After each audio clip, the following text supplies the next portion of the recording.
In the early years of World War II, a machine roamed the skies of Britain that filled the hearts of pilots around the world with both fear and respect.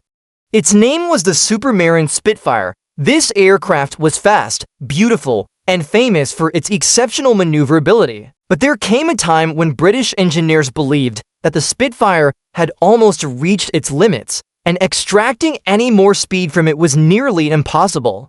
This was the moment when a unique, stubborn, and somewhat mad engineer Bevel Gordon presented an idea that was immediately rejected by most aerodynamics experts. He argued that making the Spitfire faster wasn't just about installing a better engine, but about something nobody had ever dared to try.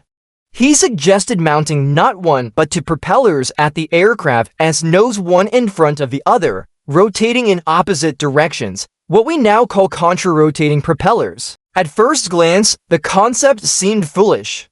Critics argued that adding two propellers would make the aircraft heavier, increase drag, and ruin the Spitfire's greatest strength, its agility.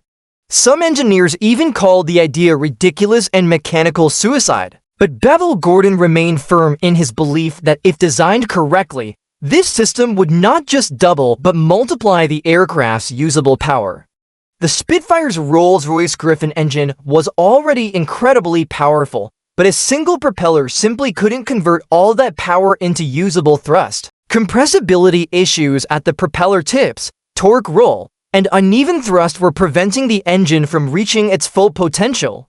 Gordon understood this challenge and argued that twin contra-rotating propellers would eliminate torque, stabilize thrust, and channel the engine's full power into forward motion. After months of testing, modeling, and prototype construction, a special Spitfire was created, the Spitfire Mk14 with contra-rotating propellers.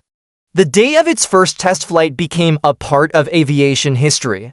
The pilot increased the throttle, both propellers spun together, and the aircraft shot into the sky without a trace of torque roll.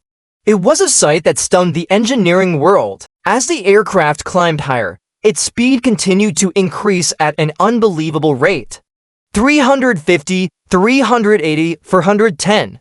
And then suddenly, the indicator showed a number many engineers had declared impossible for 170 miles per hour. The Spitfire, once believed to be at its limit, had suddenly become one of the fastest piston-engine fighter aircraft ever built. The test pilot shouted from the cockpit, "This thing is a beast." Gordon's so-called stupid idea stood before the world like a miracle. The twin-propeller system not only eliminated torque, but also boosted thrust efficiency to the point that the aircraft became incredibly stable, incredibly fast, and dangerously powerful. Our AF engineers, after reading the test reports, declared that this technology would push the entire Spitfire platform into a new era. Even after the war, the impact of this design continued. Many modern turboprop aircraft use the same system today, and all because of an engineer who refused to abandon his idea despite criticism, mockery, and opposition. History later accepted that his design wasn't foolish, it was visionary. The incredible journey of the Spitfire proves that sometimes the most unusual, different, and stupid-looking ideas are the ones that change the world. This is not just the story of an aircraft, but of human courage, the courage to turn the impossible into the possible.